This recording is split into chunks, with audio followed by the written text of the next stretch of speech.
down. I feel like the more we've talked, the more your hood has slowly like you're turning into one of those little guys on Star Wars with the like.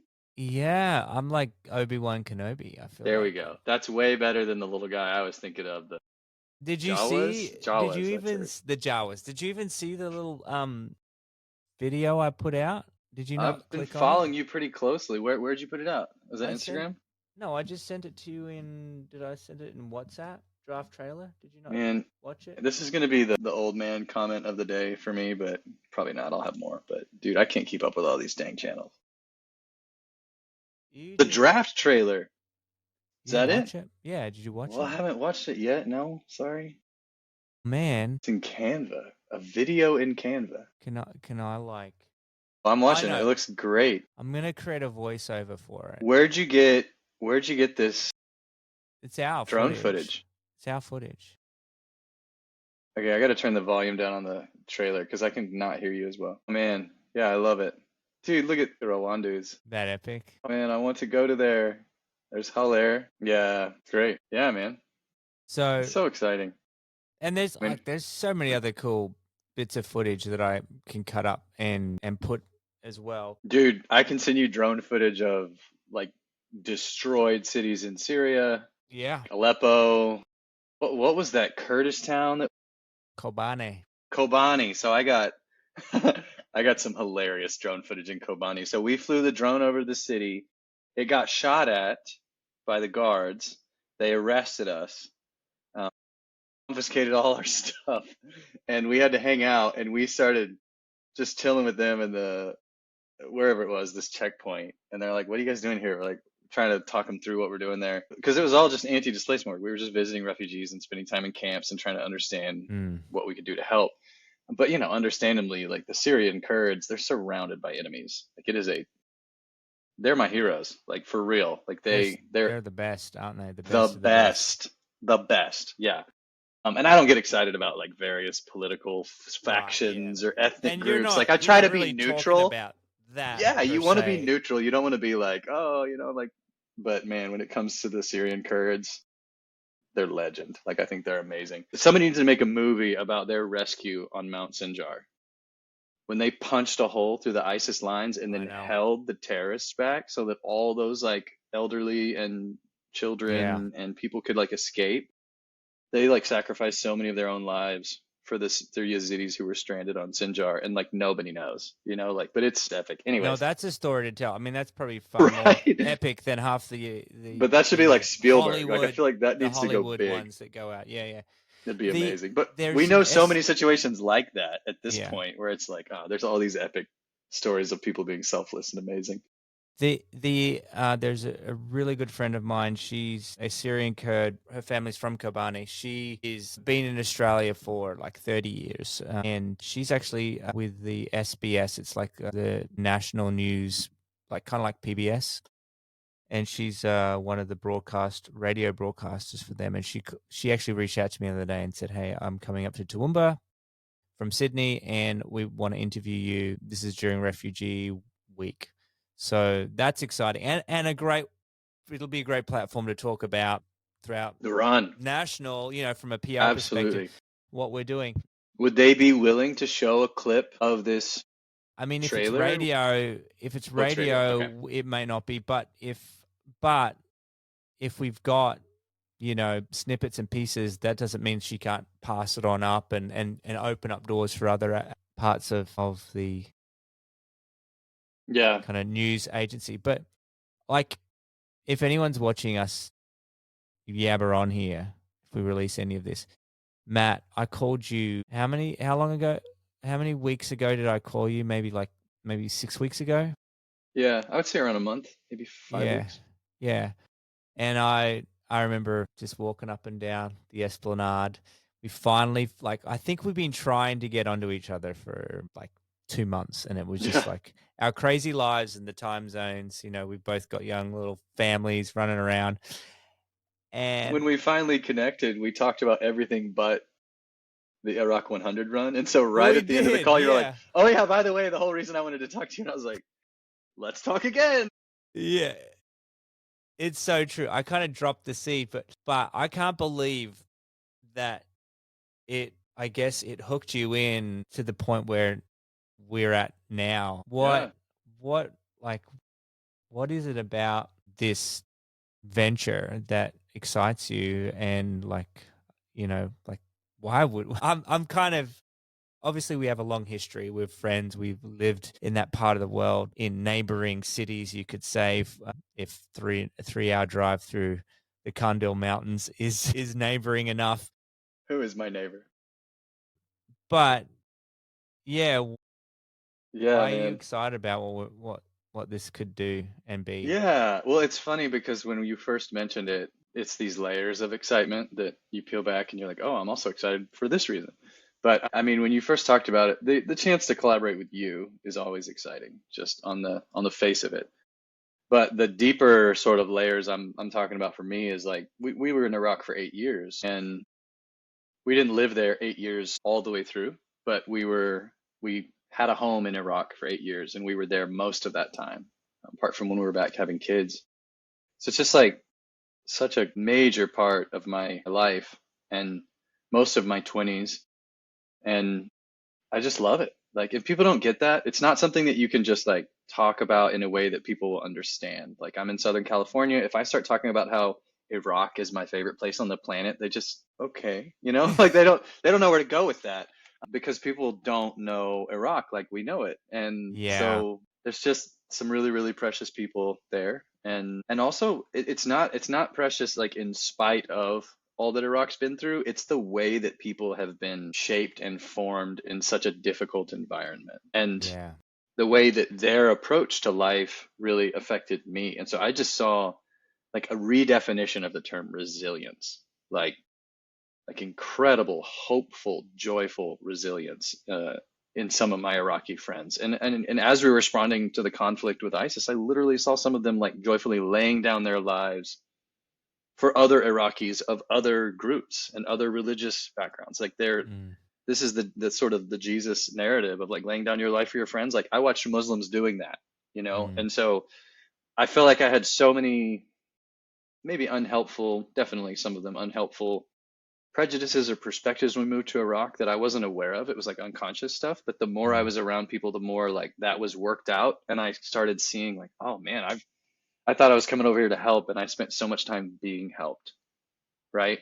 And I Yeah. just love how often the narrative in Iraq just gets flipped. It's wild. Like anyone who's a control freak, they'll hate Iraq because it will ruin your plans. We were just laughing about that a minute ago, right? Like we just know that on this run and for this event, there's stuff that's going to go wrong. And yet we're talking about it with smiles on our faces Yeah. because we just learned you got to go with it. Because if you try to fight Iraq, it will crush you. Because if for anyone that spent more than a few years in Iraq, you have to be a little bit crazy to actually like the chaos, to be Yeah. honest. And Yeah. isn't it fun that we get to like take other people with them? Like when we're able to do something that says, "Hey, for so long I've never been able to help people understand what Iraq is actually like, and even the patience to tell the story, but to maybe take people there live stream or to be able to produce some things that will be able to help them see what we saw in the people, the way you beautifully explained the way their culture is not in spite of, but has been for and carved and shaped for millennia. This is what it takes to be a part of this beautiful corner of the world. Yeah. And for me, like we didn't leave in a way that was particularly satisfying to our time there. The end of that 8 years living there, we moved back to the US and it was good. And we had three little kids and just needed to transition, which you've been right there in it. And it was good, but it didn't feel like a good goodbye. Some things at my work in Iraq were kind of falling apart and confusing and a little hurtful. And it was just like weird transitions, just life stuff that we've Yeah. all we've all been through, and There's a chapter nothing ready horrible, still but to be written. yeah, exactly. So it's like the idea of like, oh, what if we could go back and even though like parts of my work in Iraq ended poorly, it doesn't mean that like my love for the country and the people and the culture and the place Yeah. have ended. And so I feel like for me, it'd be a chance to go back and kind of recommit, or even if I can't go, to like celebrate people going and to just say, yes, like I love that place, love those people, and I miss it. So Yeah. I'm And excited. I know running doesn't necessarily inspire you. And to be honest, a couple years ago, running was nothing on my radar.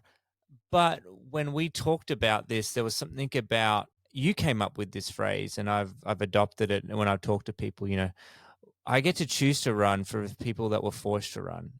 That Mm, that that kind of it's a picture. It's a symbolic act of something that others physically did with, their grandma on their back and their mm, children, yep. carrying them however they could. And, it's the story of the movement of people. And every one of us have a story of migration, of movement, and why it's part of what we love to celebrate and draw people's attention to every year, our Move to Belong campaign, which just once again highlights the incredible Waymaker story. And I remember you as it's been something that you kind of was like, yes, this is something that's probably a lot more exciting to unpack and bring to life than some guy in a midlife crisis at 43-year-old trying to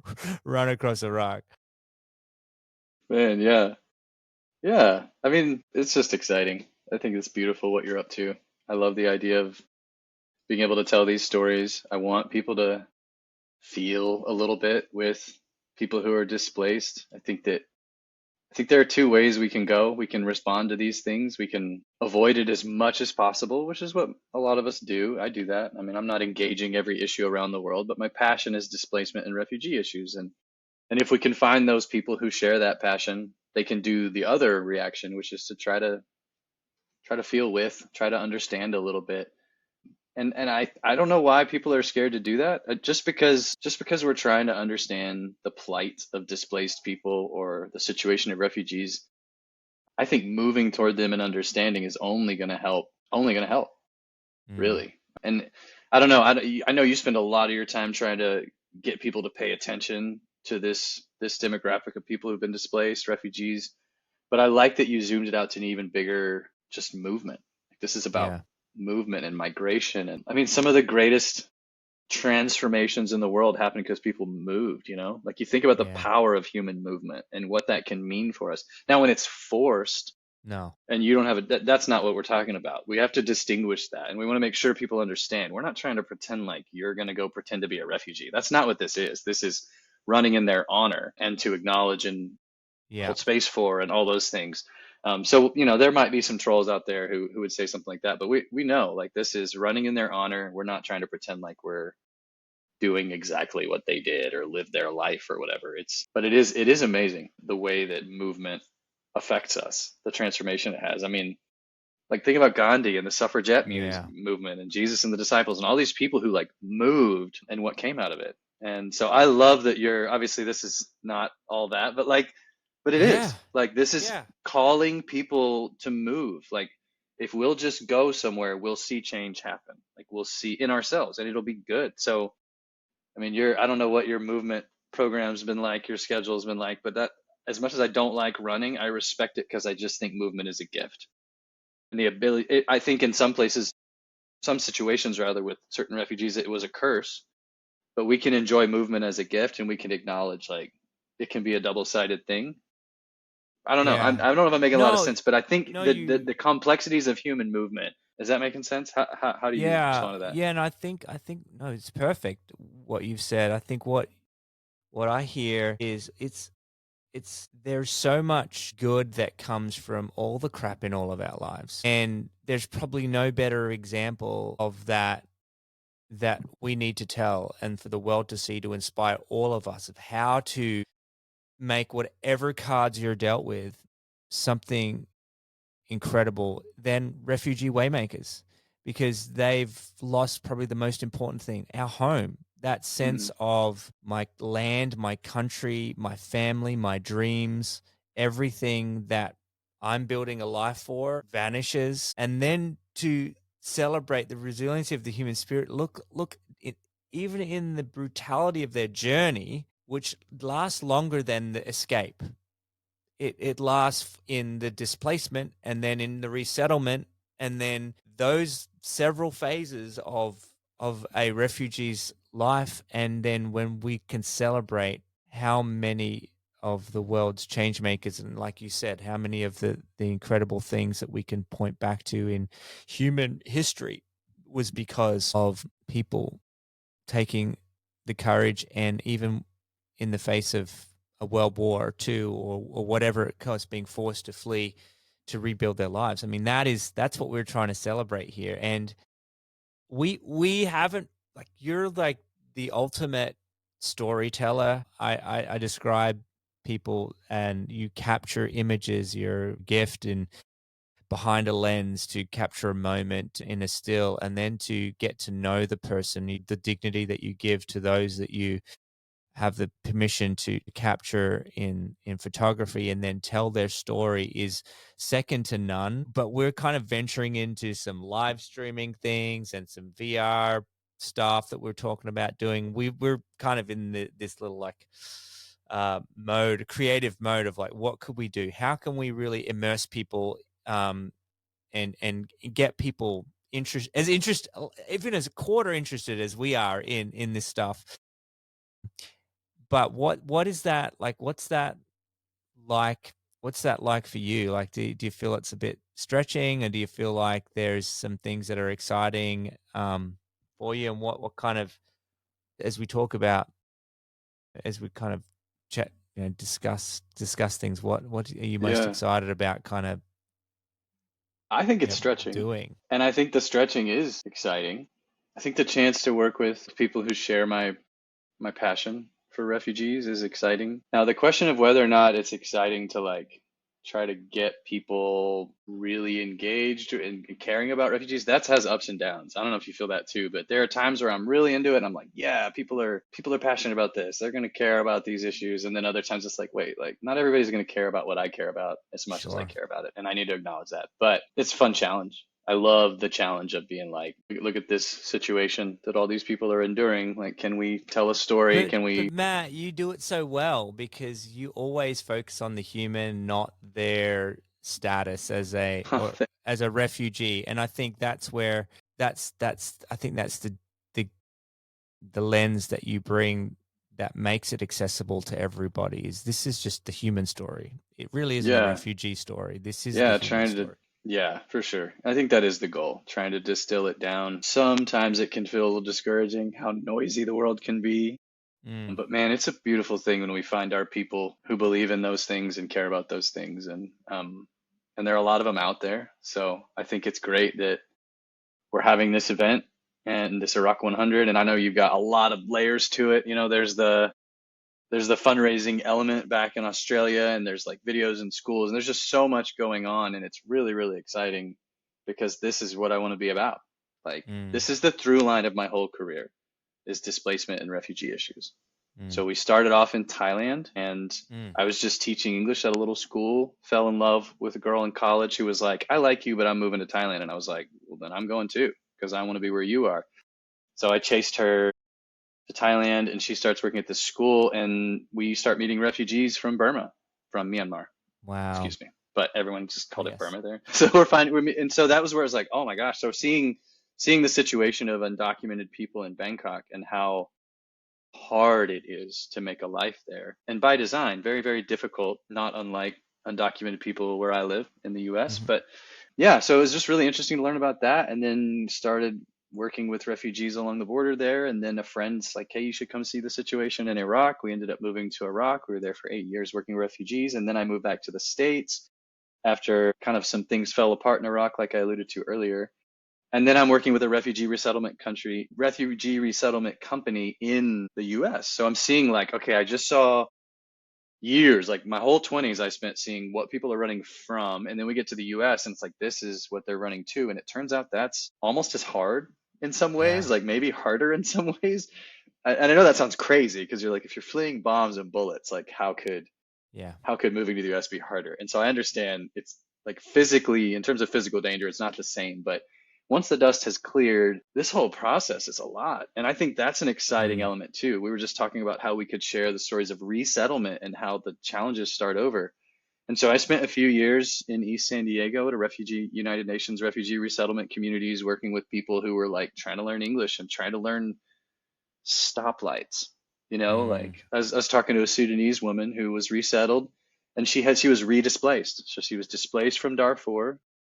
Eventually, after years of sitting in a camp, she got resettled to Southern California, where no one can afford to live, hardly, much less mm. refugees. No, that's not fair, but it's really hard to Yeah. make it. And she was double displaced. She had to move inland to Arizona, but she told me this. She's doing really well now. She told me this with a big smile on her face, but she was like, I remember when we first were resettled, I just was at this stoplight and I didn't know how the stoplight worked because where I lived, we'd never had anything like that. Like I was literally that much of a newbie. Like I didn't know green means go, like, and so she just Wow. burst into tears in the middle of the road, just sitting there in her car. And cars were like going around her. She's just like had this meltdown. And it was that Mm. story of that woman just reminds me of like how hard it can be to start fresh. And so I'm excited we get to tell those stories. I'm excited that we're just gonna, Yeah. yeah, get to shine light on people who are awesome, who are doing great things and absolutely deserve our care. Yeah. And we see, look, I mean, I hear that and I think, like, that's all of us. We all know, we don't know the extent to what their journey, but we all have those moments where we're like, I'm lost. Hmm. Yeah. I might be in my native country and I don't know who I am, where I'm going. And they are the most inspiring people because if they can make a way, then we can. And I think that's where we all can connect because we're all on our own journey. And speaking of on our own journeys, I've got to wake up bright and early and put some, K's on these legs of mine Nice. to get ready for this thing. Cause it's going to be a mammoth. It's going to be a mammoth journey. You know what the countryside is like. You know what the weather's going to be like. Um, so Yeah, 100 you miles. waited till it's a little cooler I than the did. worst summer, but not like a lot cooler. No, It's September still is gonna still be going to really be hot. brutal. Yeah. Bad, especially Erbil. And once we get to the mountains, it'll taper off a bit. Yeah. But who knows? Then you just have to worry about all the like, you know, ledges over a cliff with no railing, no big deal. When we get to the mountains, it'll Crazy be great. drivers, to be honest, that Unexploded like landmines. It's gonna be, no, I'm kidding. we we always took people to the hill that had those landmine signs that were dug up, and you're like, we never know where the landmines are now because they've dug these signs up and they could be anywhere, and everyone's like freaking out. But I yeah, feel like that's where I first met you, maybe, was when we were on the top of driving. that hill. Yeah, well, I think it was near where not Peshmerga, the Kurds in the Kurdish militia group in southeastern Turkey. I'm totally blanking. Does it start The with a P? PKK. The PKK. Yeah, we were at that. We were driving through that like PKK area, and there was a guard who came out and got really mad at us. And I feel like you like helped us navigate that or something. I can't remember. Anyways, yeah. Yeah, there's been several of those situations, and I know you've been had your handful share all around the region. But Matt, I'm so excited. Like, this is such a dream come true to be able to just work on stuff with you. I've always tried to like dream up of little projects here and there that we could do together, and you've always been more than gracious lending your gifts to us. I never forget the having your work displayed at our recent Nobody's Listening VR exhibition and a few other things along the way. But this will hopefully see us back on uh, Iraqi soil together It's a with the dream. people we love and eating some good hummus and kebab and I'm trying to think if there's biryani. any Iraqi food I'm really missing. I miss a lot about Iraq, the food. Yeah. And Yeah. no, but everything you listed, I love, man. Some of those Biryani, kebabs are amazing. mate. Ahmed kebab is hands down. We got to go Anyway. somewhere what we should do for the stream is we should go somewhere in the middle of the night where they make the serope. Did you ever have that stuff? Yes. Where they just throw the whole goat into the soup and It's there's just like brain and yeah. Yeah, that's usually a winter's dish. So thankfully, That's true. we won't be, sarupe is head and foot, right? Yeah. That's what it translates to. So Yeah. yeah, The idea being they just you're eating throw the the whole whole thing. animal in. Yeah.